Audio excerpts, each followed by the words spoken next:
Sveiki gyvi, mėly atviro kodo mokymo centro žiūrovai. Šiandien pademonstruosiu greitai, kaip susitvarkyti KDE aplinkoje sistemos dėklą. Sistemos dėklas yra štai šioje vietoje ir jame yra visos aktyvios programos, kaip taisyklė, sudeda savo ikonėlės, bei kiti servisai, kad būtų greitai ir lengva pasiekti tam tikrus dalykus. Mano atveju, kaip matote, jau yra 8 ikonėlės, 9 ikonėlės ir man jų iš tikrųjų visų nereikia.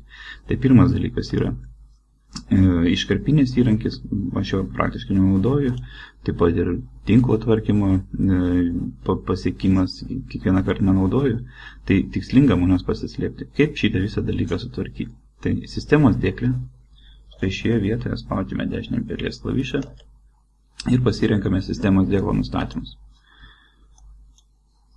Štai čia turime, kaip matote, kategorijas, kurias galima rodyti sistemos dėklę, galite nusiimti, tarkim, programos būsenų, kad jums nerodytų, bendravimo programėlių, kad nerodytų, arba sistemos paslaugų, čia pasirinkite. Taip pat papildomai galite įsijungti vieną kitą servisą, kaip pavyzdžiui, orų prognozę, ar tai baterijos stebėtoją ir kitus įrankius.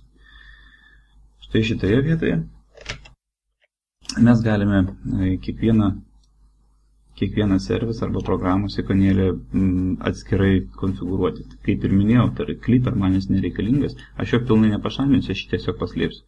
Padarysiu, kad būtų paslėptas, taip pat su klaviatūros išdėstymu padarysiu, kad būtų paslėptas, tinklo tvarkymą padarysiu, kad būtų paslėptas. Taip, kas čia dar 3 paslėpia, na, kiti lygiai reikalingi. Ir viskas paspausiu gerai. Kaip matote, šie dalykai pas mane dingo. Jie yra paspaudus kairį klavišą. Štai čia aš vėlgi juos galiu pasiekti, bet jau šitą vietą pas mane sutaupyta yra erdvė. Tai ką, patogaus naudojimusi KDE aplinka ir manau, kad gera žinoti, kaip susitvarkyti savo sistemos dėklą. Sėkmės jums. Iki.